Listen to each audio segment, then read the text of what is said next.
What's up, Wolfpack Nation? Myself and my boy Kenton Gibbs are back here to give you another episode of Locked on Wolfpack.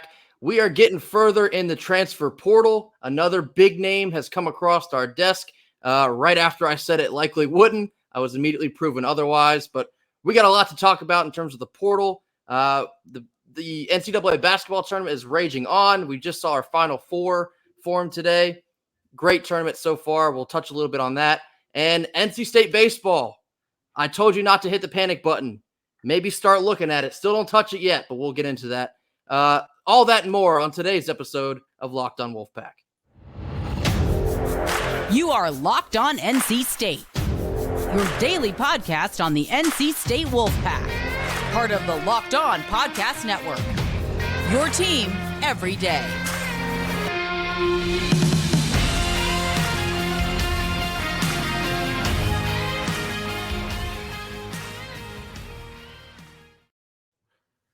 Grayson, Welcome in. Oh, go ahead, Grayson. Go ahead. I was going to say, welcome in, everybody. Happy Monday. Today is March the 27th. I can't believe the month of March is almost over because March Madness began, last week? And now we're talking about the Final Four. Kenton, how are you doing on this fine Monday? You know, I'm wonderful. I am so interested to see so many fan bases that it is so interesting to me that every fan base that tells me that the refs don't matter and that the officiating has nothing to do with anything, they always come back saying that the refs have screwed them. What a time. What a time to be alive. But yeah, I'm great as always. How about yourself, Grayson? I'm doing well. What a March Madness tournament we have gotten here. One of the craziest in maybe as long as I can remember. You have a Final Four here with 2 5 seeds, a 4 seed, and a 9 seed, if I got that all correct. Unbelievable tournament. I tend to make my bracket each year. I'm assuming you've heard of the Ken Palm trend, where based on the offensive efficiency and the defensive efficiency, there's only a select amount of teams that can win. Well, that trend has been broken for this year. We're going to have a winner that does not abide by those rules. So that's new and exciting for, I think 14 out of the last 15 winners have fallen under that category. So that proves what a insane tournament we've had so far, and so forth. I think one of the most interesting things about this tournament so far has been that not a single number 1 seed reached the Elite Eight. Not a single 1 seed reached the Elite Eight. That to me was like, of course, who could have saw Purdue going down to Farley Dickerson what was the name of that university? Fairleigh Dickinson head coach saw it because he was talking that talk before they saw him. He was. He said, I want him to see this. The more I watch him, the more I think we beat him. And they proved him right. He called his shot. And it ended up working out for him. But it was very interesting to see kind of that go down in that regard in terms of, again, all of the top teams out fairly early. Nobody, not a single top team made it past, a single 1 seed made it past Sweet 16. That was just like, what's going on? What's happening here? But man, and the other thing that I want to say here, I believe that, people called me names and yelled at me when I said NIL will actually help the smaller schools. And everybody called me all types, everything except a good Christian, and said I was stupid and said, oh, the rich will just get richer and da-da-da-da. And I said, well, I don't know. In basketball especially, you're going to see the teams with players who stuck around for 3 to 4 years, they're going to be experienced senior, junior, upperclassmen-laden teams that when the tournament comes around, the lights may not get too bright for them the same way it will for an 18-year-old. I don't know. I could be wrong. And now, lo and behold, everybody told me that the Blue Bloods were going to take it, and we got massive basketball royalty in the house with the mighty Florida Atlantic University Owls. What a run. Massive blue blood energy with the Miami Hurricane, who we all saw that coming in the beginning of this season. We said that there's going to be 2 Florida teams in the Final Four, FAU and Miami. And who could forget, again, the powerhouse, the producers of Kawhi Leonard, San Diego State. Hoo-wee. Oh, again, NIL has smothered the small schools, and that's why we're looking at what we're looking at. And of course, UConn, who actually is a brand name, unironically, unsarcastically, they actually are a pretty big brand name. But everybody else, I mean, you talk about a draw. You talk about travel well. You talk about fans that are going to fill the stands and millions watching. Oh, those are the teams, baby. All the alumni supporting the world, those schools. But anywho, lo and behold, I was right. NIL has not destroyed college and made it so that only the best teams win every year. Congratulations. So that's my takeaway from this tournament. Anything that you think, looking at how crazy this tournament has been? Yeah, I mean, NIL, it certainly hasn't. Okay, first of all, I do also think it's a good thing, and it's not going to destroy college sports. But Mhm. I still think it's too soon to even see like a large scale impact by that because it's still so relatively new. Right. But the potential for these smaller schools to be able to have bigger name players, and I guess kind of coerce them to stay in town for 1 year, maybe 2 years, and you'll get a run like a Florida Atlantic going all the way to the Final Four when they've never won a tournament game before. Mhm. It creates such an insanely unique product where you have a Final Four about to happen, and I genuinely have no idea what's going to happen. I mean, even these Sweet 16 and Elite 8 games, the teams you thought were like, Creighton against San Diego State. Creighton's been probably, they've been a strong team all year. I don't see how they're going to blow this game. They blew it. It's all over the place. But I think this is a perfect segue into our first main talking point in another thing that's already affecting the landscape of college sports is the transfer portal. And of course, we just talked about this in our last episode that Evie DeWone is going to be leaving us for maybe greener pastures in his eyes. And I was immediately proven wrong because I said that we will likely have Jack Clark next year. Instantly blew up in my face. Jack Clark announced on Friday that he will also be hitting the transfer portal, and he's going to be looking for a new home as well. This surprised me, and I'll be very blunt about that. I didn't see there's certain names that would have come up, and if they entered, I would have been like, I get it. I can see why. Jack Clark, and maybe this is kind of conceited for me to say this. This feels like a mistake for him. And you talked about this last episode. There's some players in these situations where it's like, what more could you want? You came from a mid-major school that's not akin to very much success. You come into a Power 5 school in the ACC, known for good basketball, and outside of being injured for a little over a month, you got some pretty big-time minutes. What more could you want? I mean, you made impactable differences when you're on the floor. Maybe, I'm sure there is a lot more to it in maybe he disagrees with how, Keats schemes and he saw himself in a different role than he was given, yada, yada, yada. I just feel personally that I don't know what else he could want. I don't know what exactly he's looking for, but Jack Clark will be moving on from the basketball team. And the question becomes for me, like I've always said about, all the players who are transferring and asking like, all right, what's the better situation for you? What is the greener pasture out there for you, right? When I look at Jack Clark and I look at kind of how everything played out and worked out with him, I mean, for the most part, like really, what do you want?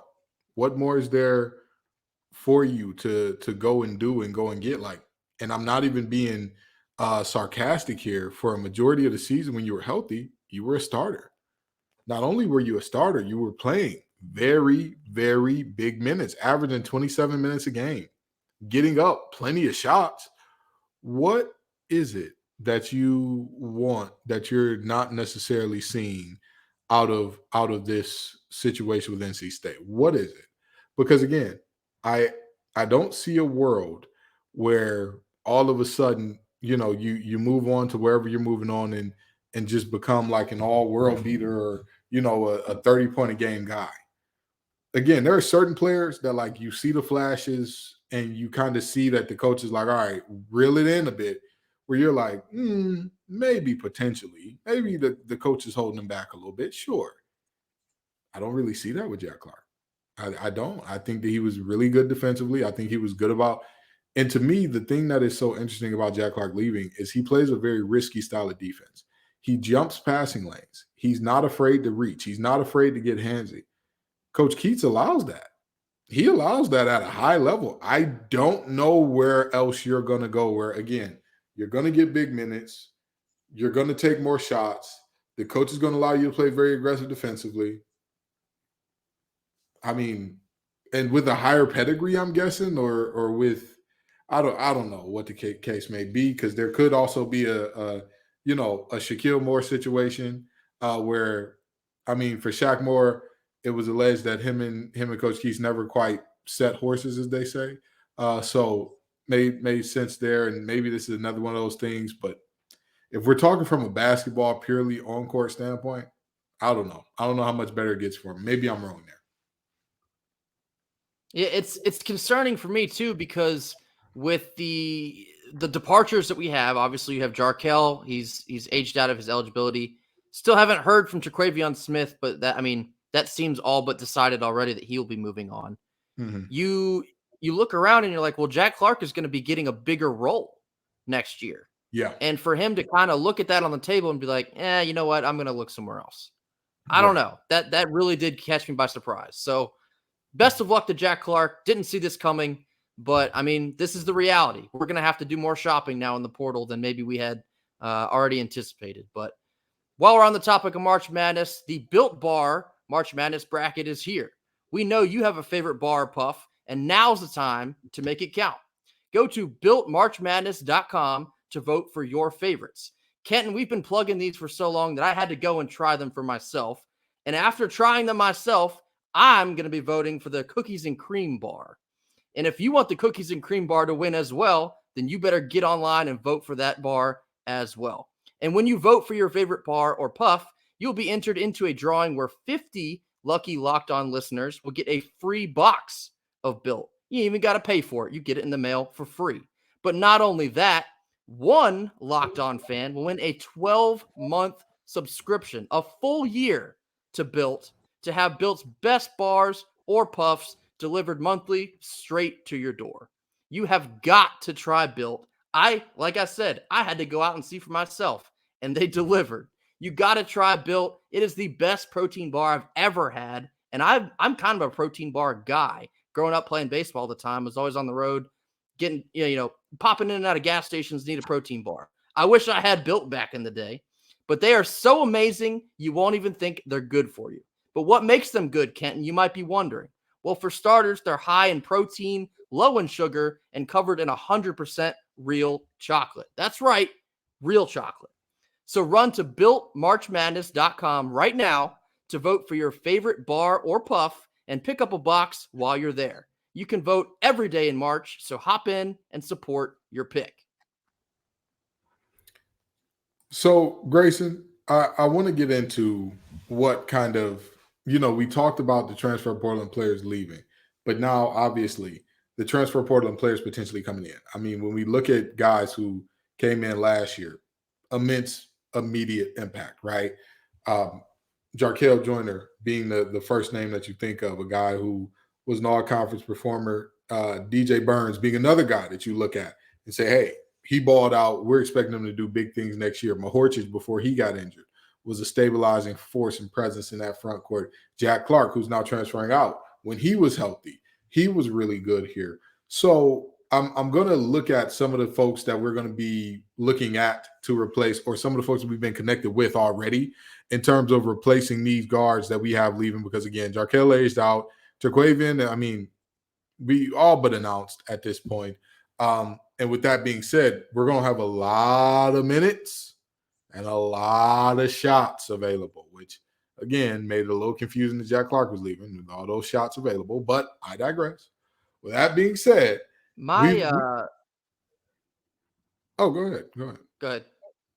I was just going to say, my take kind of on the transfer portal coming into this next season, I think there's even more pressure on Keats to knock it out of the park again with the transfer portal, because coming off of your worst year ever, the expectations are kind of all over the place, and people are saying, well, he's got to do something here to keep his job. Well, he did well enough to make it to the tournament. And ultimately, I think for this season, that was the goal. But now you've made it to the tournament. That's no longer the goal. You got to shoot higher than that. And so you got to get back in the portal and go harder than you did this past season. And you have more spots to fill, I think, or at least more important spots to fill. Because again, your two main guards are out of town. You have a lot of shots, a lot of minutes, and with Jack Clark leaving, a lot of rebounds that you got to go shopping for. And so it's going to get real interesting real quick as we hear more and more on the portal here in these coming weeks. Absolutely. And some of the players that we've been stated to be in connect with so far, especially in the backcourt, is what I'm going to be looking at today. But we've been listed in connection with some guys on the lines of Jalen Cone out of Northern Arizona, who originally was a guy that was at Virginia Tech, Bobby Pettiford out of Kansas, Javon Small out of ECU. You know, these are the two guys that we've been talked about being along the lines with so far. And when I look at these guys, I say to myself, I could see it. I could see it for a lot of them. But Bobby Pettiford is a name that you in particular were very high on. Can you elaborate on that a little bit? Tell me what made you so excited when you heard his name in connection with NC State. Absolutely. I know for one, this is not exactly that relevant, but he's very tight with Breon Pass. And so when you have a player on the team already that can kind of help out in that recruiting process, that helps me get a little more excited. But Bobby Pettiford was a big time name coming out of high school. He's a North Carolina kid who wound up at Kansas. And I don't remember if we were that kind of high up on his radar coming out of high school, but I believe he was originally committed to Louisville. And then with all the hubbub that was going on there, he decided to look elsewhere. But he's a highly talented point guard. He's a high flyer. He's a good passer. He's a good decision maker. He can hit shots. He's kind of everything you'd want in a point guard. And he just hasn't gotten a chance to showcase himself because he's buried underneath talent at Kansas. Well, he decided enough was enough, and he wants to be somebody. He wants to make a bigger name for himself. I can't say as I blame him. And so I think, at least, I mean, it makes sense for us to say this, but we seem like a good option here. We're losing our 2 point guards here. You're a North Carolina kid. You're looking for a place to make a name for yourself. Hello, Raleigh will be a nice landing spot for you. You've seen, I mean, with a best friend on the team, you know firsthand how fast this fan base will latch on to you if you go out and you make it happen. You're high effort, high energy, and you're a good decision maker. We will love you. And again, does that, at the end of the day, does that have that big of an emphasis on a player? No. I mean, he wants to go where he can best develop himself so he can make it to the next level. But Right. Bobby Pettiford, hello, come see us. We got room for you. And I'll leave it there. But you know who I think of a lot when I think about Bobby Pettiford and what he brings in and what he could potentially turn into. I look at a Casey Morsell a little bit because it's a situation where Bobby Pettiford has been described as a rugged defender, all that good stuff, but the offense just in there leaves a lot to be desired. Well, wasn't that also the knock said on Casey Morsell coming in? And now That's he's right. bringing that rugged defense. He's bringing all the things. He's bringing all of those intangibles and all the leadership and the headiness with 40% three-point shooting now. So if you get in the gym, it's clear. I'm not saying that NC State has a great shot doctor or something behind the scenes, but you've seen the blueprint for a player like you can turn into this. And I'm going to tell you this. I really and truly believe that Casey Morsell is going to take a step next year that is going to make everybody say, okay, wait a minute now. Hold on. I think that he's going to play a much more prominent role and be one of the leaders of this team, not only via the way that he defends and the consistency. I think he's going to be one of the leaders in terms of scoring, in terms of volume of production. I think that he's going to be one of those ones next year that, and with a guard like a Bobby Pettiford to go with him, that could be a really good thing for NC State. That could be a really, really good thing for NC State. Me personally, I'm looking at all these guys that we've been mentioned in connection with, and I love Javon Small. I love him. I love his game. He's a guy that when I watch him play, it's jumps off. He jumps off the screen to me, not just because of the ability to score inside the arc, be crafty, find different ways to finish, all that good stuff, but it's also the fact that, I mean, before he got hurt, and I believe it was a lower body injury that ended his season early, but before he got hurt, it was like he was fearless on the inside, would do whatever it took. Now, of course, you want that jump shot to come along, but his craftiness, not only with finishing, but with passing. And not only that craftiness, the willingness to, again, sacrifice your body to go get in the paint, go do the dirty work, go rebound. That's a guy. That's a guy that I look at and I say to myself, he's cut from a different cloth. That if he can stay healthy, that is the type of guard that's going to put up those Jarkel Joyner-like numbers. Absolutely. And I'll mention two guys I've been hearing quite frequently, and they're both from Kinston. So two more North Carolina boys that hopefully maybe we can send a little flyer out there, float a little note. Hey, come on home. But the first is Damian Dunn. He's a guard from Temple. He was an All-American Conference player this year. He averaged 15.3. He had his career best season. And I think he's used four seasons of eligibility. So he's still got some time left available. Come on home, man. I saw an article very briefly looking through it, but he was discussing how cool it would be to play closer to home where his family can come see him. Because being up in Temple, up in Philadelphia, I understand that's a bit of a time commitment for the family to run up and down the East Coast whenever you play. But Damian Dunn, I think he would make a great addition. Again, if you're getting all conference honors, maybe your stock is as high as it's ever been when you're jumping in the transfer portal. And another guy, I'm very excited about the possibility of this. Maybe it's petty, maybe it's not, but listen, hear me out. Dontrez Styles from UNC, another Kinston boy. We were on him hot coming out of high school. If I'm not mistaken, his ultimate choice came down to NC State and UNC, and he chose the boys in baby blue. But now he's hitting the portal. How great would it be to eat off their plate when their program is in, I don't want to say hot water, because being as it's UNC, they'll probably figure out a way to be good again. But while they're down, to be able to eat off their plate would be delicious. Delicious. Absolutely. And Dontrez is another guy, very talented coming out of high school, but just hasn't had the chance to fully prove himself at the next level. Again, we got a lot of minutes that just opened up, a lot of PT to go around, and we got a lot of needs on our shopping list. I think Dontrez would be high up on that shopping list if we're trying to find some home runs in the portal here. Absolutely. And again, I think that the biggest thing that we have, a lot of teams have minutes. A lot of teams have the opportunity to play at a big-time school.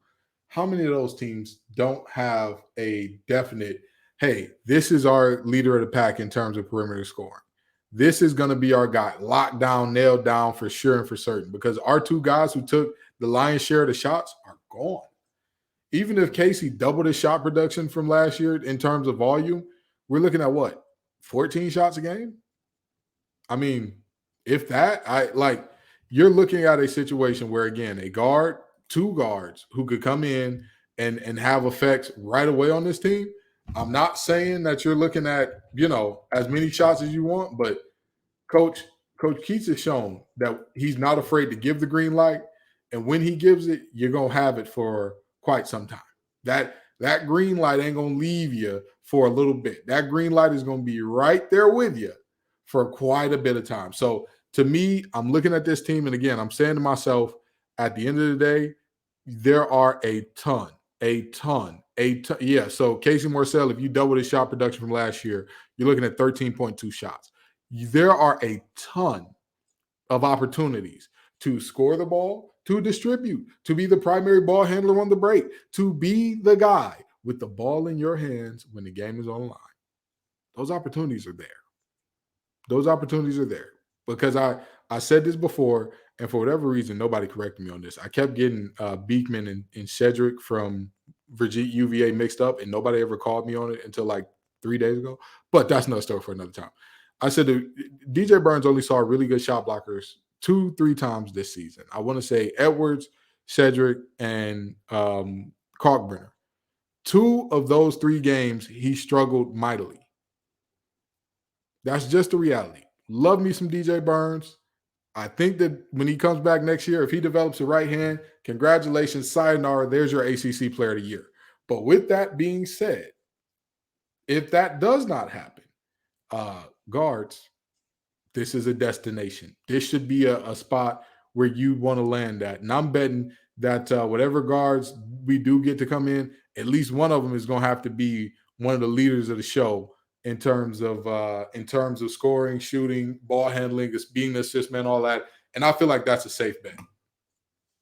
It is a safe bet. And you know where you can place safe bets? That was a great transition, Kenton. FanDuel.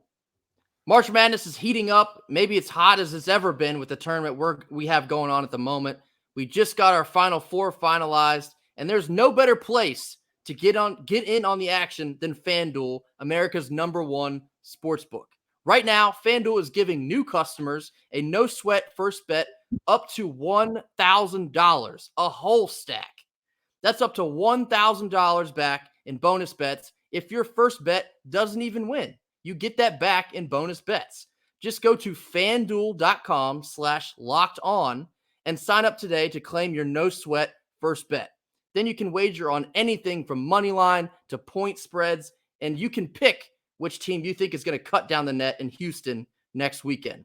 This is all on an app that's safe, secure, super easy to use. So don't miss your shot to get a no-sweat first bet up to $1,000 when you join FanDuel today.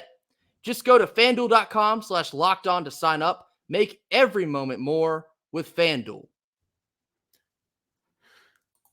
So, Grayson, we're about to land this thing, but I think in short, just like the refs giveth and the refs taketh away, as we saw today, the portal giveth and the portal taketh away. Okay, we've had our fair share of losses in the portal. You know, we've seen a good amount of players leaving. I wouldn't be, like you said before, I wouldn't be surprised if we see more players leave.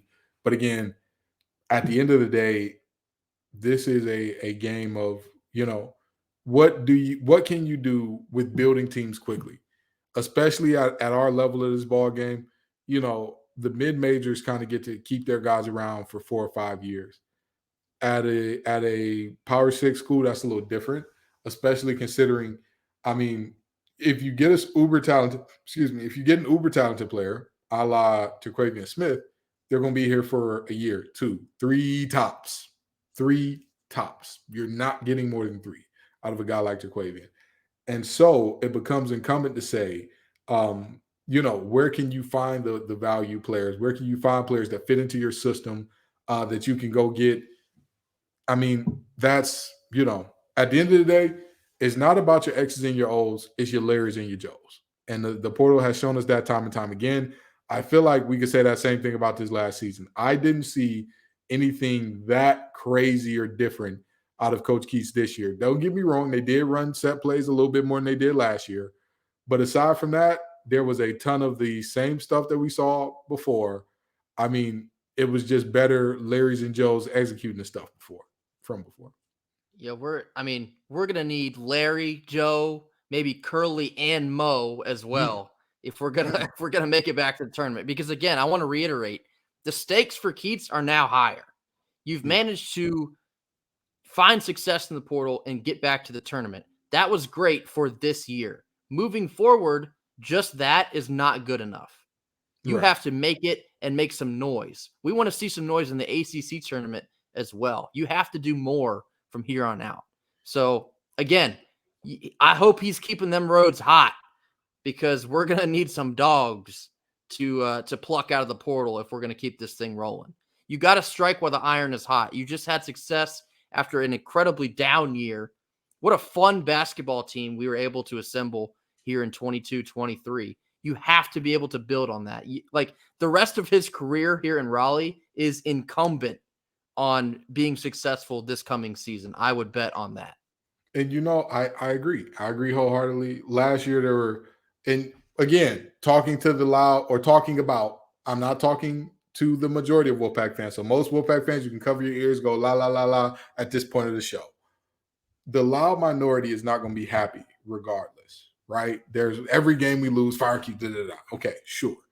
But the majority of Wolfpack fans, all right, stop la, la, la now. the majority of Wolfpack fans who are reasonable, who expect things that are, common sense, it's common sense to build upon a good year. That's common sense. It was nonsensical for people to say, oh, last year was a terrible year, but this year he should have went to the Sweet 16 or better. Come on. Knock it off. Yeah. That's not. I think you're asking a little much there. Weed may be legal in multiple parts of the country, but it's not here in North Carolina recreationally yet. So knock it off. No, but seriously, it's one of those things that just makes you say it's a little bit of a head scratcher. And now that, like you said, the success has been shown, it's possible, it's doable. He can be the guy to do it. Now the expectation ramps up. Now there's going to be more expected of you. So we'll see what Coach Keats can get done when there's a little bit more pressure, not just from, all right, average year and you're fired. When there's pressure for, you got to succeed now. You've got to go beyond the first round of the NCAA tournament to make us proud. So we'll see how that goes down next season. We'll see who we can get out the portal. We'll see all that and more coming up here. But thank y'all so very much for coming out, Wolfpack Nation. We appreciate you every single time y'all make this show what it is. Peace and love, y'all. And as always, go Pack. Go Pack. You are Locked On NC State, your daily podcast on the NC State Wolfpack, part of the Locked On Podcast Network, your team every day.